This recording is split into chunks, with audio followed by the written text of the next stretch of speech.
नमस्कार।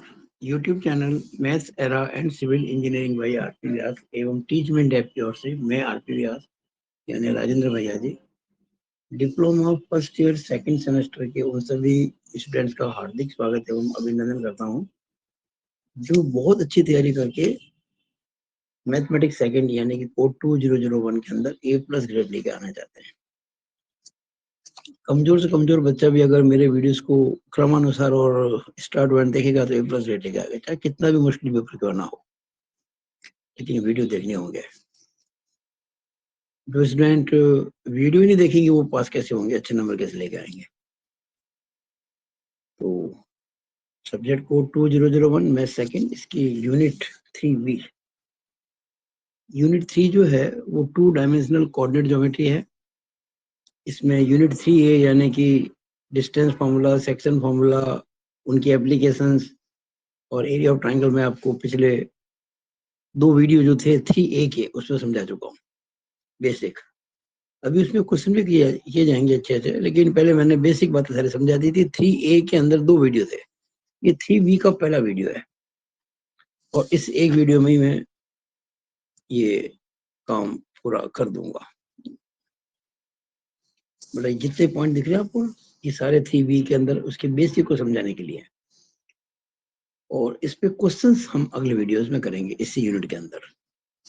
तो ये जो 3B यूनिट है जिसमें मैंने कहा है different forms of lines, different form of lines, रेखाएं जो होती है स्ट्रेट लाइंस, उनकी अलग अलग फॉर्म क्या होती है उस पर डिस्कस करेंगे।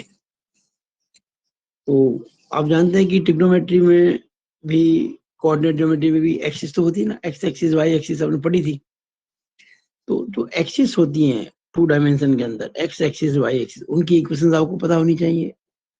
एक्स एक्स एक लाइन ही होती है, वाई एक्स भी एक लाइन ही होती है। इक्वेशंस ऑफ एक्सिस हम सबसे पहले पढ़ेंगे, अक्षरों की समीकरण।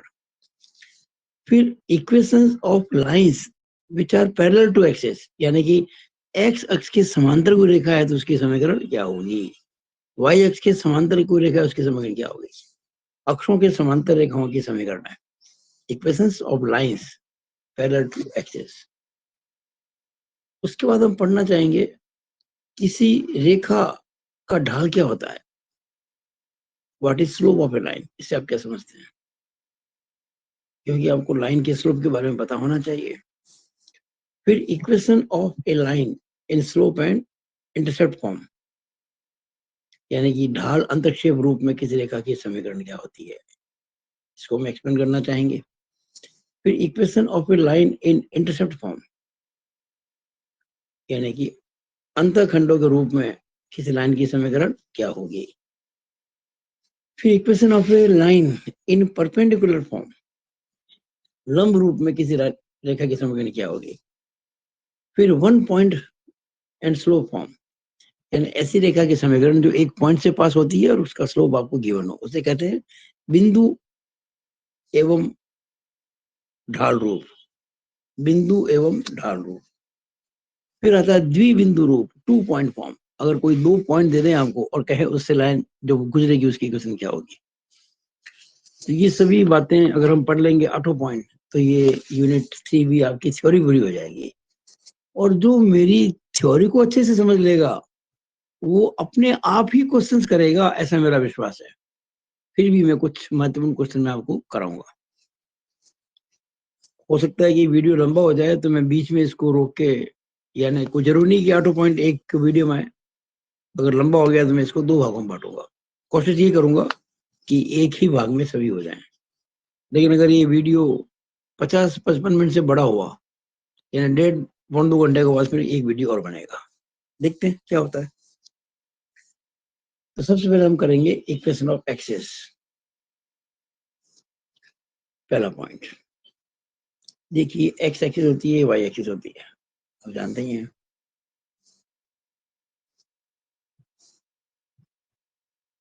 ये ओरिजिन होता है। जैसे 4 जीरो यहाँ ऐसे अंकित करते हैं ना, ये हम आपको बता चुके हैं 3A के अंदर। मान लीजिए 11 जीरो, तो ये हो गया। -6 जीरो, तो ये हो गया। -12 जीरो, ये पॉइंट हो गया। ऐसे तो होता है एक्स एक्सिस पे। आप क्या देख रहे हैं, खास बात क्या देख रहे हैं आप, कि एक्स एक्सिस के ऊपर जो ऑर्डिनेट होता है ना, ऑर्डिनेट यानी वाई कोऑर्डिनेट, वो देखो जीरो है नहीं, जीरो जीरो जीरो जीरो। तो एक्स एक्सिस की जो समीकरण है वो होगी y बराबर जीरो। ये ऑब्जेक्टिव आ सकता है आपके एमसीक्यू के अंदर कि equation of X axis is, 4 answer आएंगे जिसमें ये हो y बराबर जीरो, या ऑर्डिनेट बराबर जीरो, या कोटि बराबर जीरो, वो सही होगा। y के बराबर जीरो बोला होता है, ऑर्डिनेट बराबर जीरो हिंदी में अगर कहें तो कोटि बराबर जीरो। अब y एक्सिस ये रहा। अगर मैं कहूं ये पॉइंट मान लीजिए 0.3, ये पॉइंट मान लीजिए 0.6, ये पॉइंट मान लीजिए 0.10, ये पॉइंट मान लीजिए 0-6, ये पॉइंट 0-9। क्योंकि y एक्सिस पर अगर हम x एक्सिस के ऊपर चलेंगे तो ये y कोऑर्डिनेट प्लस में आएगा, नीचे चलेंगे तो माइनस में आएगा। लेकिन x कोऑर्डिनेट जीरो हो रहा है, देखिए यहाँ भी जीरो जीरो जीरो जीरो, सब जीरो। यानी y एक्सिस पर जो x कोऑर्डिनेट है यानी एब्सिसा यानी कि भुज, वो जीरो होता है। तो y एक्सिस की जो समीकरण होगी y एक्सिस की, वो होगी x बराबर जीरो, यानी कि एब्सिसा बराबर जीरो, यानी कि हिंदी में कहें तो भुज बराबर जीरो। ये वाई एक्सिस की, ये एक्स एक्सिस की। और जो ओरिजिन होता है ओ, ये तो एक्स एक्स पर भी होता है और वाई एक्स पर भी होता है। Origin is common to both axis. इसको यहाँ एक्स भी जीरो होगा और वाई भी जीरो होगा। जो ओरिजिन होता है, मूल बिंदु, ये होता है मूल बिंदु, यानी कि ओरिजिन, इसके कोऑर्डिनेट्स होते हैं जीरो जीरो। हम पहले डिस्कस कर चुके हैं, लेकिन आज मैं ये बात आपको एक्सिस के संदर्भ में बता रहा हूँ। क्योंकि ओरिजिन एक्स एक्सिस पर भी आता है, यानी कि इसका वाई जीरो होगा। क्योंकि ओरिजिन वाई एक्सिस पर भी आता है, इसलिए इसका एक्स जीरो होगा, यानी कि दोनों जीरो हो जाएंगे। तो एक्स एक्सिस की समीकरण वाई बराबर जीरो, वाई एक्सिस की समीकरण एक्स बराबर जीरो। क्लियर। दूसरा, equation of lines parallel to axis.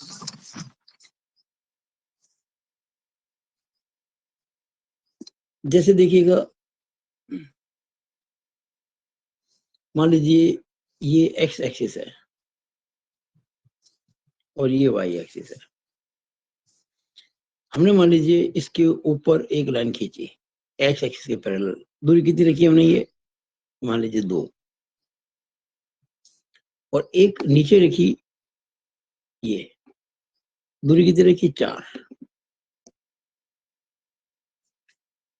ये लाइन एक्स के पैरेलल है, ये लाइन भी एक्स एक्सिस के पैरेलल है। ये दूरी कितनी, 2। अब ये लाइन जो है एक्स एक्सिस के पैरेलल है, ये आपके एक्स एक्सिस है, इट इज एक्स एक्सिस, इसके समांतर है। और आप जानते हैं ना, समांतर रेखाओं के बीच की दूरी कभी नहीं बदलती। When two lines are parallel, distance between them is always constant. वो डिस्टेंस कितनी होगी, 2। हर जगह 2 होगी, ये यहाँ भी 2, यहाँ भी 2, यहाँ भी 2। यानी इसका जो y कोऑर्डिनेट है हमेशा 2 ही होगा, +2 ऊपर है ना ये। तो ये जो आप लाइन देख रहे हैं, जो x एक्सिस के ऊपर है लेकिन उसके पैरेलल है, इसके लिए y हमेशा 2 होगा। ये लाइन x एक्सिस के पैरेलल है लेकिन नीचे है और 4 दूरी है, ये दूरी हमेशा 4 ही रहेगी, लेकिन चूंकि नीचे है ना इसलिए -4। तो y इज इक्वल टू -4। तो इन दोनों को अगर देखें अपन, तो इन जनरल हम कह सकते हैं कि अगर कोई लाइन x एक्सिस के पैरेलल है, उसकी इक्वेशन होगी y बराबर c का मतलब कांस्टेंट। जैसे यहाँ c की वैल्यू 2 है, यहाँ c की वैल्यू -4 है, तो c will be greater than 0, यानी positive. if line is above x axis, अगर लाइन x एक्सिस के ऊपर है तो c 0 से बड़ा होगा, और c will be less than 0 यानी नेगेटिव, ये तो पॉजिटिव होगी और ये नेगेटिव होगी। If line is below x axis, जैसे कि मैंने आपको सिखाया यहाँ पे। अब बात करते हैं y के पैरेलल। ये x एक्सिस थी और ये y एक्सिस है। देखिए मान लीजिए एक लाइन इधर बनाई हमने और एक लाइन इधर बनाई हमने, ये ओरिजिन है। ये मैंने डिस्टेंस रखी इधर, मान लीजिए कुछ समय के लिए 3, और ये डिस्टेंस रखी मैंने मान लीजिए 7। अब चूंकि ये y एक्सिस के पैरेलल लाइंस, दो पैरेलल लाइंस के बीच की डिस्टेंस कभी नहीं बदलती। ये अगर 3 है तो हर जगह 3 ही रहेगी, लेकिन ये 3 इस y एक्सिस के राइट में तो प्लस होगा, यानी कि ये जो लाइन आप देख रहे हैं जो इस y एक्सिस के पैरेलल है, लेकिन इसके राइट हैंड में x पॉजिटिव होगा, x बराबर 3 होगा, क्योंकि हर जगह पे देखो इस लाइन पे कोई सा पॉइंट ले लो x तो 3 ही रहेगा ना हमेशा। और ये चूंकि 7 इधर है, y एक्सिस के लेफ्ट में x नेगेटिव होता है, यहाँ पे x इजिकल टू -7 होगा, क्योंकि ये 7 इसके अंदर है। तो ये भी कांस्टेंट है, वो भी कांस्टेंट है, तो हम कहेंगे x is equal to c, c means constant. ये y एक्स के पैरेलल किसी लाइन की इक्वेशन है, equation of a line which is parallel to y axis. और ये equation of a line which is parallel to x axis। यहाँ y जरूर constant था, यहाँ x बराबर कांस्टेंट, और तो जो c जो होगा ना, c will be greater than 0। मैंने लेस कर दिया क्या, ग्रेटर करते हैं, c will be greater than 0 if line is in right hand of y axis. ये y एक्सिस है ना, इसके अगर राइट हैंड में है इधर तो c प्लस होगा, जैसे ये देखिए 3 था, and c will be negative, 0 से कम होगा, ये प्लस है ये माइनस है। इफ लाइन, लाइन कौन सी, जो कि y की पैरेलल है, if line is in left of y axis. मेरा ख्याल है आपको अच्छी से बात समझ में आ गई होगी कि अगर x एक्सिस के पैरेलल कोई लाइन है तो इक्वेशन क्या बनेगी, y बराबर कांस्टेंट, और y एक्सिस के पैरेलल है तो x बराबर कांस्टेंट। वो कांस्टेंट प्लस माइनस कुछ भी हो सकता है।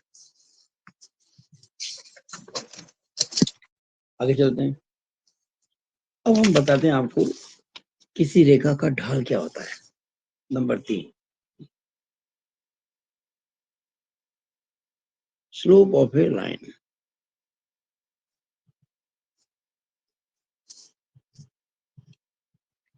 देखिए इस पे एमसीक्यू बहुत से बन सकते हैं। ये एक्सिस है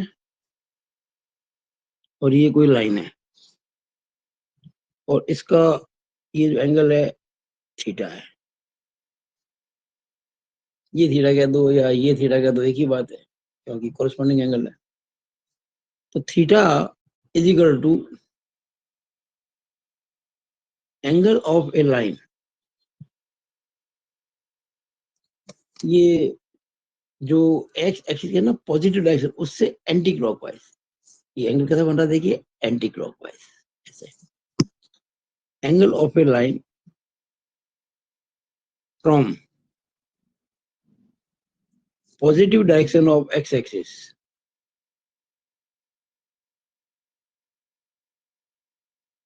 in anticlockwise direction, in anticlockwise direction, ये हमेशा ध्यान रखना, क्लॉकवाइज नहीं होगा, ये हमेशा एंटी क्लॉक होगा। इफ, यदि, देन, अच्छा स्लोप किसी भी लाइन का होता है उसको हम स्मॉल एम से रिप्रेजेंट करते हैं। Then slope m is equal to tan theta, बस ये ध्यान रखें। यहाँ स्लोप क्या हो जाएगा, tan थीटा। ये बेसिक बात है। अगर किसी भी लाइन का x एक्सिस की पॉजिटिव डायरेक्शन से एंगल थीटा है तो स्लोप होगा tan थीटा। अब ये कुछ खास बात समझिएगा, अगर हम निकालें x एक्सिस का स्लोप तो m बराबर 0 हो जाएगा। x एक्सिस का स्लोप 0 होता है, क्यों? क्योंकि x एक्सिस का खुद से एंगल 0 होता है। Angle between angle of any line which is parallel to x axis or which is x axis itself, उसका स्लोप 0 होगा। x axis या parallel to x axis, parallel to x axis, ये देखा ना, ये सिंबल ये होता है पैरेलल का। मैं जब कभी भी दो वर्टिकल लाइन बनाता हूं उसका मतलब पैरेलल, यानी x एक्सिस हो चाहे उसके पैरेलल हो कुछ भी लाइन, तो उसका स्लोप हमेशा 0 होगा। जैसे इसका स्लोप 0 होगा, इसका 0 होगा, इसके पैरेलल कोई भी लाइन, x के पैरेलल कोई भी लाइन होगी उसका स्लोप 0 होगा। क्यों? क्योंकि उसका x एक्सिस की पॉजिटिव डायरेक्शन से एंगल 0 है। अब y एक्सिस अगर हो, मान लीजिए y एक्सिस और any line which is parallel to y axis,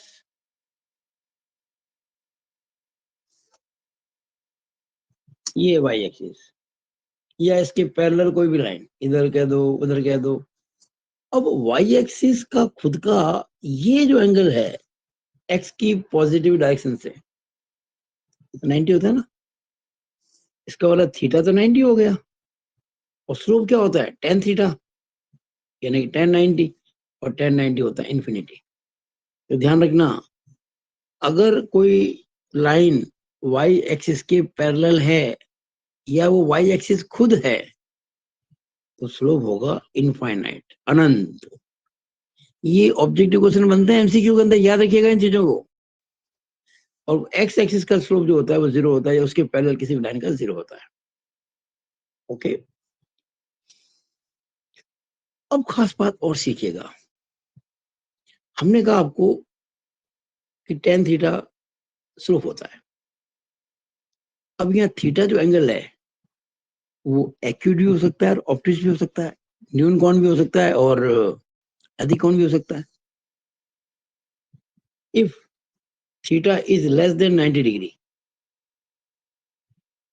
यानी कि acute angle, acute angle, slope हमेशा पॉजिटिव होगा।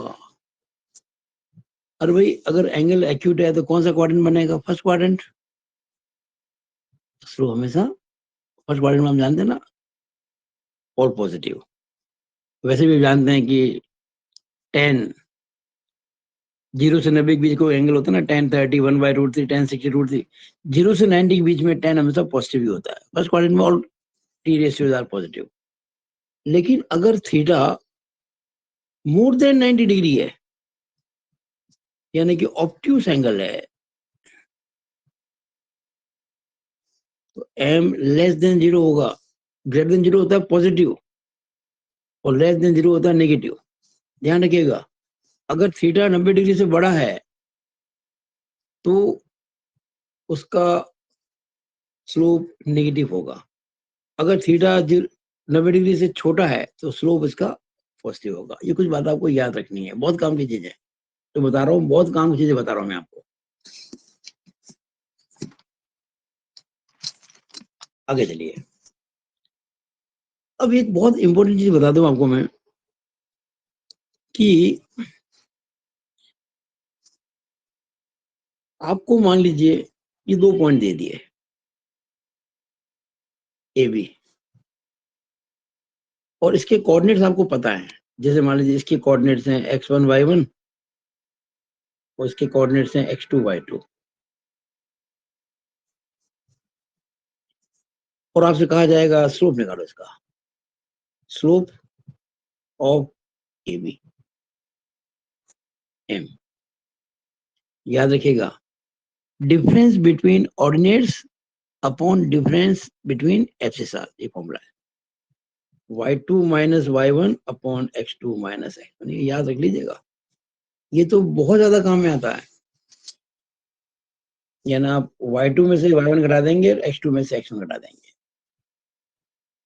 ऐसा कर लेंगे।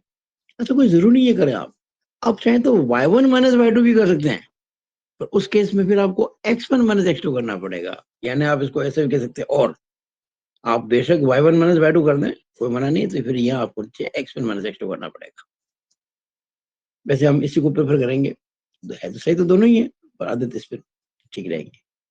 इसको प्रूव कर सकते हैं आराम से, कहाँ दिक्कत है। हमने डाला परपेंडिकुलर इस पे ए एम, यहाँ से डाला बी एन, एक यहाँ से डाला ए पी, ये भी परपेंडिकुलर है, ये भी परपेंडिकुलर है। अब ये जो लाइन आप देख रहे हो, जो मैंने बनाई है अभी थोड़ी देर पहले,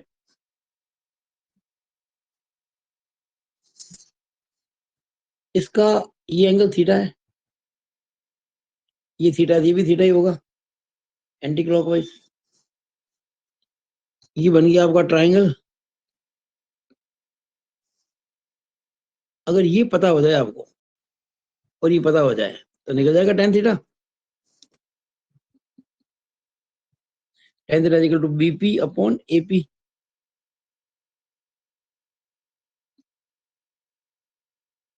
और tan थीटा को हम m कहते हैं। अब देखिए इसके कोऑर्डिनेट्स हैं x1 y1, तो बताइए ये x1 हुआ कि नहीं हुआ? बिल्कुल हुआ। उसके x2 y2, ये x2 हुआ कि नहीं हुआ? बिल्कुल हुआ।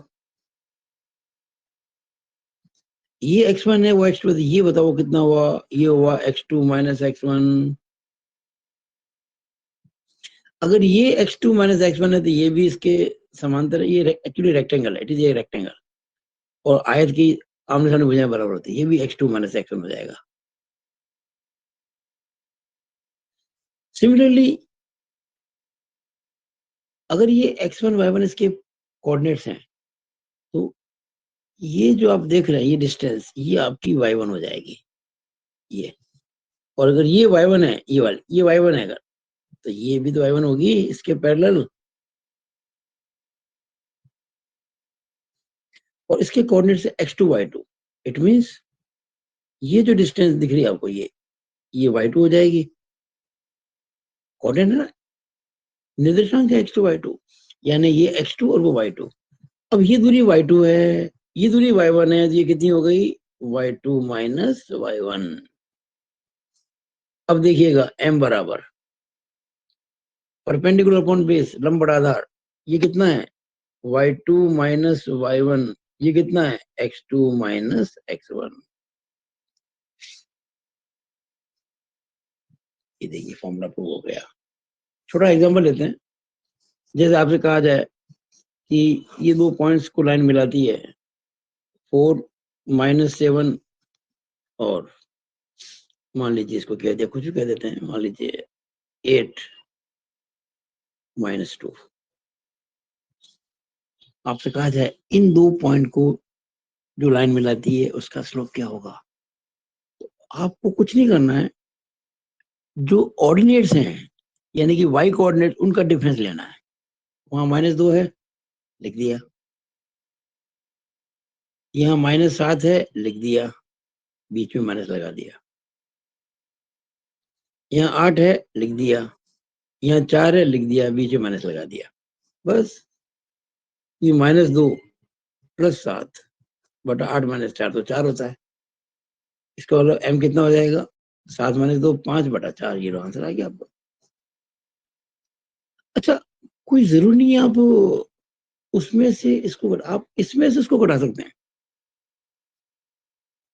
और m इज इक्वल टू, देख अभी मैंने -2 में से -7 घटाया था, आप चाहे तो -7 में से -2 घटा सकते हैं। देखिए -7 माइनस -2, अगर यहाँ आपने पहले इसको लिया है तो x में पहले इसी को लेंगे, 4 - 8, ये जरूर ध्यान रखना पड़ेगा आपको। तो -7 + 2 बटा 4 - 8 तो -4 होता है, और -7 + 2 -5 बटा -4 होता है, माइनस माइनस कट जाएगा, ये 5/4 आ जाएगा, विच इज सेम। तो मुझे आशा है कि आपको स्लोप का जो कंसेप्ट है, जो मैंने आपको समझाया था, ये पूरा क्लियर हो गया होगा। स्लोप का कंसेप्ट जीरो हो गया कि आपको एकदम क्लियर हो गया होगा। और साथ साथ में अगर वो पॉइंट आपको दे दें तो उनको जो लाइन मिलाती है उसका स्लोप कैसे निकालते हैं भी आपको पता पड़ गया होगा, कोई दिक्कत नहीं। आगे चलते हैं। तो मुझे लग रहा है कि ये एक वीडियो में सारा नहीं आएगा। मैंने आपको देखिए इस वीडियो में अभी तक ये समझा दिया, ये समझा दिया, ये समझा दिया। अभी और समझ लेते हैं चौथा, फिर बाकी अगले वीडियो में कर लेंगे। ये चौथा क्या है? Equation of a line in slope and intercept form. कौन सा समझ रहे हैं? चौथा, equation of a line in slope and intercept form.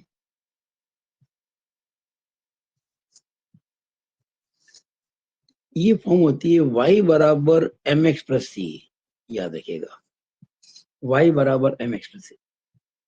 ये आपके ऑब्जेक्ट आ सकता है एमसीक्यू के अंदर कि स्लोप इंटरसेप्ट फॉर्म में जो लाइन होती है उसके समीकरण क्या होती है, याद रखिए y equal to mx plus C. बड़ा आसान है प्रूव करना इसको, जो छोटी छोटी बातें प्रूव करने की हम जरूर प्रूव करेंगे। ये x x डैश, ये y y डैश। देखिए ये लाइन है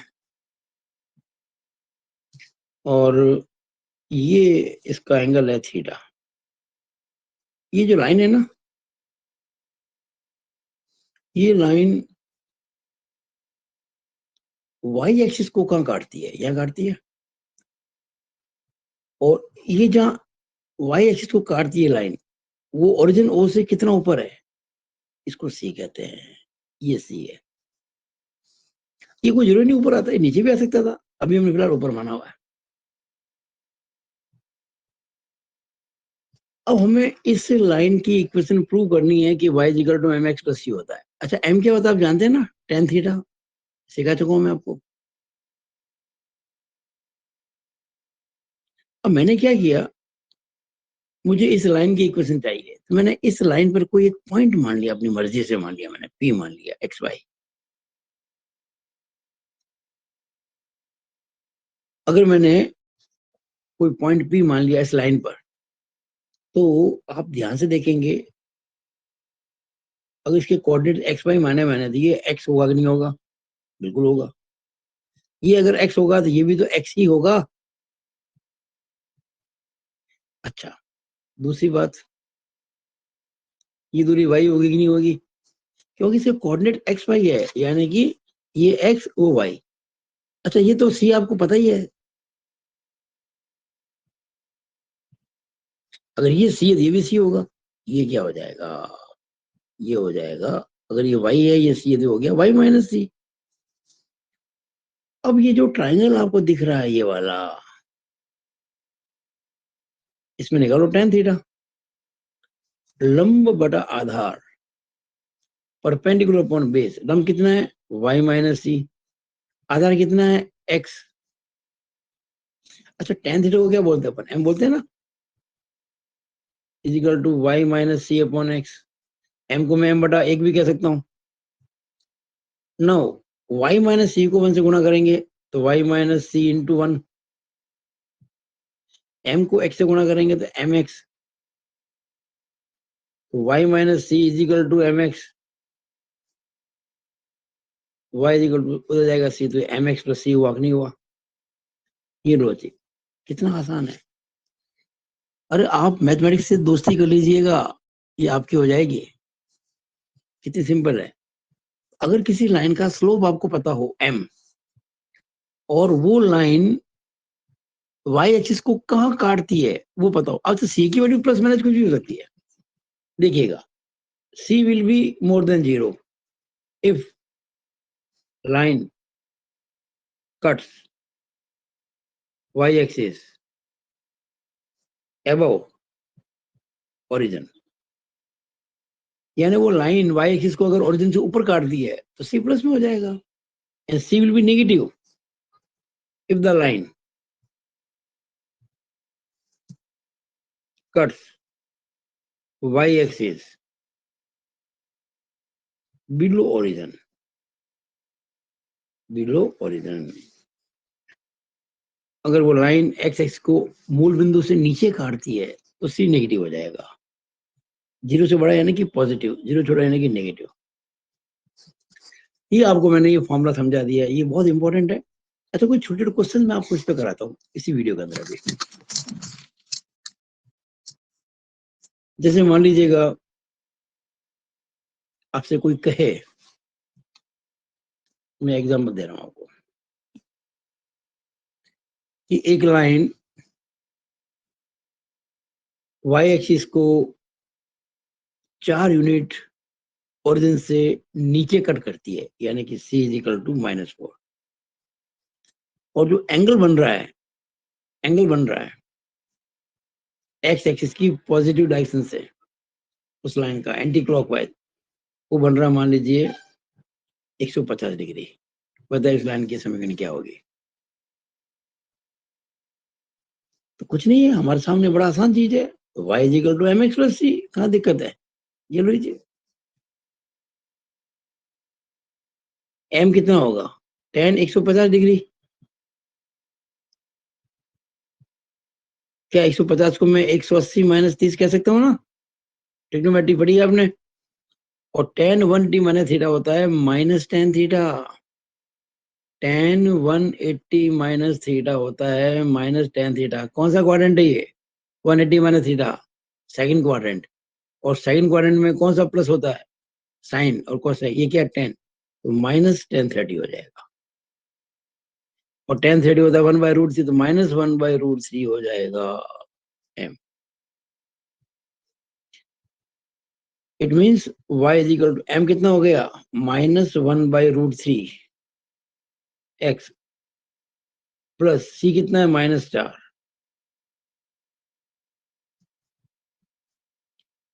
y is equal to minus x upon √3 -4/1। लेकिन आंसर देना चाहिए हमेशा सिंपलेस्ट फॉर्म में। सिंपलेस्ट फॉर्म में कैसा आएगा? ये दोनों माइनस है ना, इधर लेके आ जाओ, तो प्लस x/√3 हो जाएगा। ये y तो पहले से प्लस का ही है, ये इधर आएगा प्लस का 4 हो जाएगा। ये दोनों माइनस इधर लेके आ गया।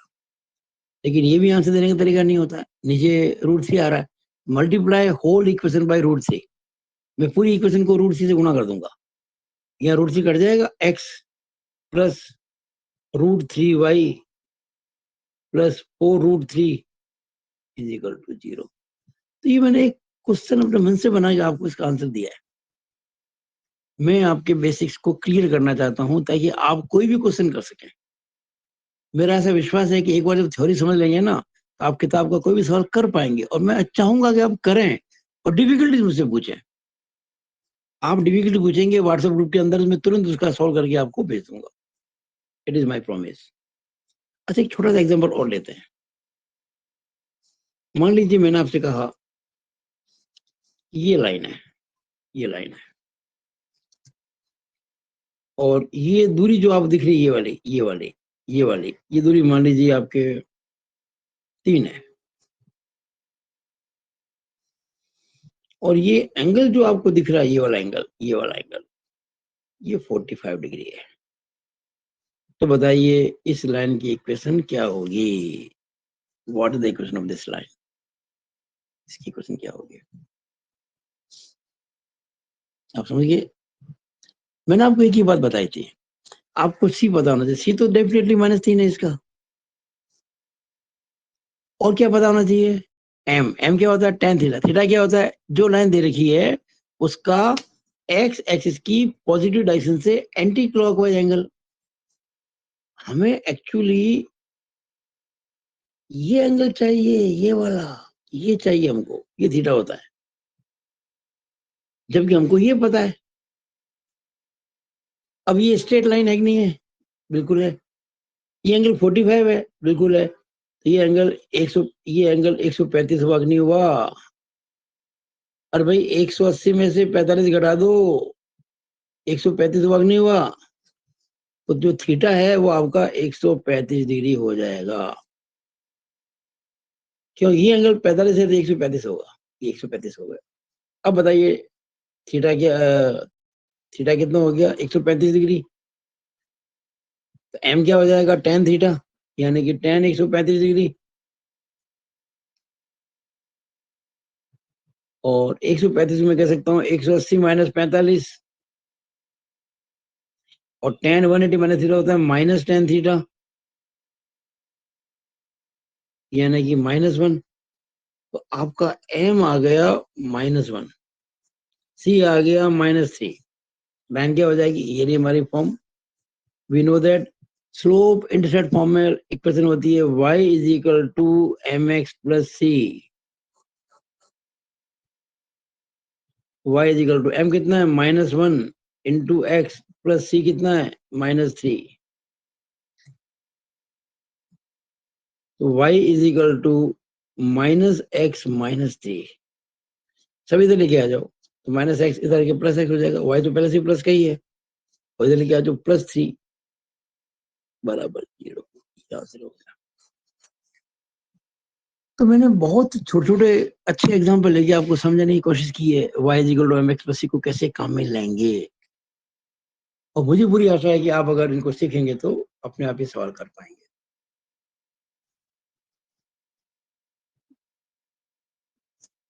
इसी के साथ मैं अपना वीडियो समाप्त करता हूँ, और अगला जो वीडियो होगा हमारा उसमें मैं आपको, तो मैंने चाहता अब मैं अगले वीडियो में आपको बाकी की जो 5 पॉइंट है, 4 पॉइंट, 5वां 6वां 7वां 8वां करा दूंगा।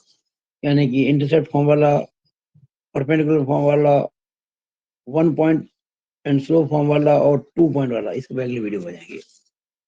आशा है कि वीडियो आपने अच्छा समझा होगा, और कोई दिक्कत आपको आएगी नहीं। फिर भी दिक्कत आती है तो आप व्हाट्सएप ग्रुप के अंदर मैसेज कर सकते हैं। It is all over about this video. Thank you.